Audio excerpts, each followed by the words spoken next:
ہاں جی شروع کیجیے۔ بسم اللہ الرحمن الرحیم۔ ابواب الوصایا عن رسول اللہ صلی اللہ علیہ وسلم۔ ولیس یرثنی الا ابنتی، یہاں آپ کے وارث بیٹی کے علاوہ حضرات بھی تھے، اور اس کا قرینہ ہے کہ آگے رسول اللہ علیہ السلام نے فرمایا انک ان تذر ورثتک اغنیاء خیر من ان تذرهم عالۃ، کہ آپ اپنے وارثوں کو غنا کی حالت میں، مالداری کی حالت میں چھوڑ دیں، یہ اچھا ہے اس سے کہ وہ فقیر رہیں اور لوگوں سے مانگتے پھرے۔ تو ان کے وارث اور تھے، لیکن وہ عصبہ تھے، ذوی الفروض میں سے آپ کی ایک بیٹی تھی، اور بیٹی کا نصف بنتا تھا اور باقی دوسرے وارثوں کا، تو دوسرے وارث آپ کے تھے۔ یہ کون سے وارث کی نفی ہو رہی ہے؟ ذوی الفروض کی نفی ہو رہی ہے کہ وہ ذوی الفروض کے علاوہ سوا، یا ذوی الفروض میں سوائے بیٹی کے اور کوئی وارث نہیں تھا۔ جی ذوی الفروض جانتے ہیں نا، اب 6 حصے ہیں قرآن پاک میں، جو ان میں سے کسی ایک کا مستحق ہوگا وہ ذوی الفروض کہلاتا ہے۔ نصف، ربع اور ثمن، ثلثان، ثلث اور سدس، یہ 6 حصے ہیں، جن کو یہ ملیں گے وہ ذوی الفروض میں سے۔ جی وہ بھی 8 مرد اور 6 عورتیں ہیں، یاد ہیں؟ 8 مرد اور 6 عورتیں نہیں، 4 مرد ہیں اور 8 عورتیں ہیں، ورنہ 12 مرد بھی کہہ سکتے ہیں۔ 4 مرد 8 عورتیں۔ 4 مرد کون کون سے ہیں؟ ابن و جد صحیح، باپ اور جد صحیح، اور اسی طرح اخیافی بھائی اور زوج۔ اخیافی بھائی کے تعارف تو یاد ہوگا آپ کو، ماں کی اولاد۔ اسی طرح جو 8 عورتیں ہیں، بیوی، بیٹی اور پوتی، 3 قسم کی بہنیں، حقیقی بہن، علاتی بہن، اخیافی بہن، اور اور جدہ صحیحہ، یہ 8 عورتیں ہیں اور 4 مرد ہیں ذوی الفروض میں سے۔ جی غلط وصیت کے نتیجے میں آگ لازم ہو جاتی ہے کہ شریعت کے خلاف وصیت کر لیتے ہیں اور وارثوں کو محروم کرتے ہیں۔ جی ثم قرأ علی ابو ہریرہ رضی اللہ عنہ من بعد وصیت یوصی بها او دین غیر مضار وصیۃ من اللہ الی قولہ وذلک الفوز العظیم۔ جی دیکھو رسول اللہ علیہ السلام نے وصیت کی ترغیب دی ہے، لیکن خود آپ نے وصیت نہیں فرمائی۔ کون سی وصیت نہیں فرمائی؟ وصیت کتاب اللہ پر عمل کرنے کی تو فرمائی ہے، لیکن چونکہ آپ کا مال میراث میں تقسیم نہیں ہو رہا تھا تو وصیت کی ضرورت نہیں تھی۔ جی وارث کے لیے وصیت نہیں ہے۔ یہاں ایک اشکال پیدا ہوگا کہ قرآن پاک کے اندر سورہ بقرہ میں 180 نمبر آیت ہے، کتب علیکم اذا حضر احدکم الموت ان ترک خیرا الوصیۃ للوالدین والاقربین، والدین اور قریب ترین رشتہ داروں کے لیے وصیت فرض ہے۔ وہ آیت تو وصیت کو فرض کر رہی ہے، اور یہ حدیث کہہ رہی ہے لا وصیۃ لوارث، وارث کے لیے وصیت نہیں ہے۔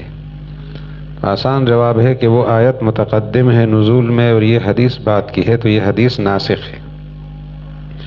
ان میں ہمارے اکابر میں امام شاہ ولی اللہ رحمہ اللہ کی رائے یہ ہے کہ یہ حدیث ناسخ نہیں ہے۔ ناسخ دراصل سورہ نساء کی آیت نمبر 11 اور 12 ہے، وہاں وارث کے حصے متعین ہو گئے، اور یہ حدیث اس کے اوپر دلیل اور علامت ہے، نسخ کی علامت ہے۔ اصل جو ناسخ ہے وہ آیت نمبر 11 اور 12 سورہ نساء کی ہے۔ جی اور امام عبید اللہ سندھی رحمہ اللہ اور دیگر بہت سارے حضرات نے بھی لکھا کہ وہ آیت منسوخ نہیں ہے۔ آیت اس لیے منسوخ نہیں ہے، یہ اس صورت میں ہے جب والدین اور قریبی رشتہ دار وارث نہ بنتے ہوں اور مستحق ہوں، مشکل حالت میں ہو، تو ان کے لیے وصیت پر ضروری ہے۔ مثلا انسان کے والدین ہیں اور وہ غلامی کی حالت میں ہے، تو مرنے والا وصیت نہیں کرے گا تو وہ وارث نہیں ہوں گے۔ اسی طرح خدا نخواستہ وہ غیر مسلم ہیں اور مستحق ہیں، متاثر ہیں، تو مرنے والا اگر وصیت نہیں کرے گا تو وہ وارث نہیں ہوں گے، کیونکہ اختلاف دین، اختلاف دار اور رقیت اور قتل یہ ایسی چیزیں ہیں جن سے آدمی وراثت سے محروم ہو جاتا ہے. تو یہ مانعی میراث ہے. مانعی میراث کی موجودگی میں وصیت پھر ضروری ہوگی.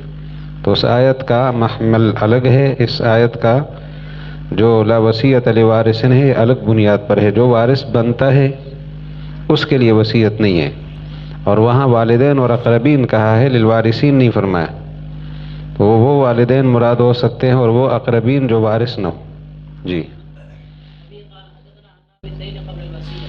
مرنے والے کے مال میں سب سے پہلے اس سے قرضہ ادا کیا جائے گا اور اس کے بعد وصیت نافذ ہوگی، اور تیسرے مرحلے میں جا کر سب سے پہلے قرضہ ہے. ویسے چار باتیں ترتیب سے ہیں. سب سے پہلے تو اس کی تجہیز و تکفین ہے. تجہیز و تکفین سے بچے ہوئے مال میں سب سے پہلے قرضے ہیں. قرضوں سے جو بچے گا اس میں پھر وصیت کا نفاذ ہے، لیکن وہ ثلث میں. اس کے بعد پھر مستحقین میراث میں مال کو تقسیم کیا جائے گا. جی. نبی علیہ السلام نے تو فیصلہ یہ کیا تھا کہ پہلے قرضہ ادا کیا جائے گا پھر وصیت نافذ ہوگی، لیکن قرآن پاک میں جو آپ پڑھتے ہو پہلے وصیت کا ذکر ہے، من بعد وصیت یوصی بہا یا یوصی بہا او دین. پہلے وصیت کا ذکر ہے پھر قرضے کا، تاکہ وصیت کی اہمیت سمجھ آئے. ترتیب وہی ہے، نفاذ پہلے قرضے کا پھر وصیت کا ہے، لیکن وصیت جو ترتیب بدلی ہے تاکہ اس کی اہمیت لوگوں کے دل سے نہ نکلے. جی. یہ جو عیر کا لفظ عیر اور ثور کہ مدینہ منورہ حرم ہے، یعنی مقدس جگہ ہے، قابل احترام جگہ ہے. قابل احترام احناف کے ہاں لغوی معنی کے لحاظ سے ہے کہ اس کا احترام ہوگا. حرم شرعی جہاں پر بہت ساری پابندیاں ہیں وہ حرم مکہ ہے، لیکن مدینہ منورہ کا احترام ہے. تو عیر سے لے کر ثور تک یہ محترم جگہ ہے. عیر مدینہ منورہ میں مشہور پہاڑ ہے جنوب کی طرف. ثور کے بارے میں محدثین کے بہت سارے اقوال ہیں کہ اس سے ثور مکہ مراد ہے، جہاں غار ثور ہے، جس میں رسول اللہ صلی اللہ علیہ وسلم نے 3 دن قیام فرمایا تھا. وہ ثور مراد ہے یا کوئی اور ثور ہے؟ تو میں نے حضرت شیخ تقی عثمانی صاحب سے وہیں پوچھا تھا مدینہ منورہ میں سن 2016 میں. حضرت سے وہاں فروری کے مہینے میں ملاقات ہوئی، کئی دن ان کی خدمت میں حاضری کا شرف رہا.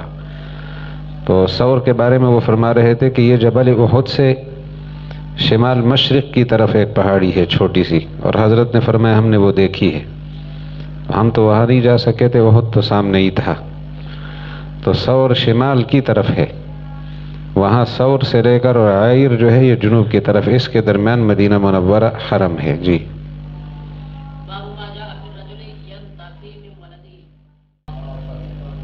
قافہ، یہ قافہ جو ہے نا، قافہ شناسی مہارت ہوتی ہے اب خاص قسم کی. جی.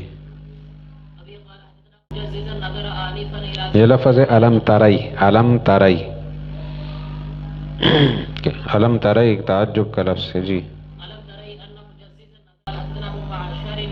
بس یہ جگہ جو ہے نا، رجوع کراہیت الرجوع فی الہبہ، آپ نے کسی کو ہدیہ پیش کیا تو 7 جگہ ایسی ہیں کہ وہاں واپسی منع ہے. ان کے علاوہ بھی کراہت سے خالی نہیں ہے، لیکن اگر عدالت میں آپ نے کیس داخل کیا تو واپسی ہوگی. 7 جگہوں میں واپسی نہیں ہوگی. اس کے لیے ایک جملہ ذہن میں رکھیے گا، دمع خزقہ، دمع خزقہ، دال میم عین، دمع خزقہ، خازا قاف ہا، خازا قاف ہا، 7 جگہ بن گئی. دال سے اشارہ ہے زیادت متصلہ کی طرف. آپ کو کسی نے کتاب تحفے میں دی، آپ نے اس کی جلد بندی کر لی. اب اگر وہ واپس مانگے گا تو اس کا مطلب ہے آپ جلد اتاریں گے، جلد بھی ضائع ہوگی. تو زیادت متصلہ کے نتیجے میں ہدیہ کی واپسی منع ہو جاتی ہے. دوسرے نمبر پہ موت ہے، جس کو آپ نے ہدیہ دیا ہے وہ فوت ہو گیا ہے تو اس کے وارثوں سے رجوع نہیں کرا سکتے. اور تیسرے نمبر پہ عوض ہے، ہدیہ کے عوض میں کوئی چیز آ گئی تو اب واپسی نہیں ہوگی. خزقہ خروج من الملک، آپ کو کسی نے تحفہ تمہیں کتاب دی، آپ نے کسی اور کو تحفے میں دی یا بیچ دی، لیکن آپ کے ملک سے وہ چیز نکل گئی، اب اس کی واپسی کا مطالبہ غلط ہوگا۔ اور اسی طرح زوجیت، زوجین ایک دوسرے کو ہدیہ دیتے ہیں، اس میں واپسی نہیں ہوگی۔ اور قرابت، قریبی رشتہ دار، اور اسی طرح ہلاکت، جو چیز ہدیہ میں دی ہے وہ خود ہلاک ہو گئی تو اس کی واپسی نہیں ہوگی کہ آپ مجھے اس کی قیمت دو، ایسا نہیں ہوگا۔ 7 جگہ ان میں والد کے بارے میں احناف کے ہاں یہ قول ہے کہ والد اپنے ولد سے ہدیے کی واپسی کا مطالبہ کر سکتا ہے اگر مجبوری پیش آئے، عذر پیش آئے، باقی اہل قرابت سے نہیں۔ دمع خزقہ، یہ یاد رہے جی۔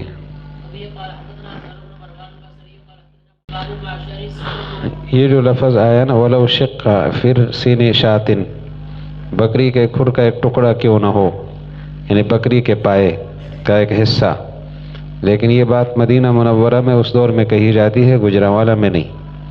یہاں پائے کی حیثیت بڑی حیثیت ہے، اگر بکری کا پایا آپ کو کوئی تحفے میں دے گا آپ کتنے خوش ہوں گے۔ یہاں رسول اللہ علیہ السلام نے معمولی چیز کے اعتبار سے اس کا ذکر فرمایا ہے، اور ہمارے علاقوں میں اب بھی اس پائے کی کتنی حیثیت نہیں ہے۔ کسی کو بکری کا پایا دے تو کیا سمجھے گا وہ، گجرانوالہ میں اس کی حیثیت ہے جی۔ اس لیے حدیث کو سمجھنے کے لیے اس ماحول کو بھی سمجھنا پڑتا ہے۔ عرف کے بدلنے سے بھی حدیث یعنی الفاظ کے مفاہیم بدل جاتے جی۔ باپ اپنے بیٹے سے رجوع کر سکتا ہے، وَمَثَلُ الَّذِي يُعْطِي الْعَطِيَّةَ ثُمَّ يَرْجِعُ فِيهَا كَمَثَلِ الْكَلْبِ أَكَلَ جی۔ امام شافعی کی رائے بھی سامنے آ گئی جی۔ قدر کا لفظ ہے، قدر رسول اللہ صلی اللہ علیہ وسلم، تقدیر کے مسائل۔ چلو انشاءاللہ تقدیر کو کل سے پھر، تو آپ کو اب کب سے آسانی ہوگی، کس وقت جمع ہونا مناسب ہوگا؟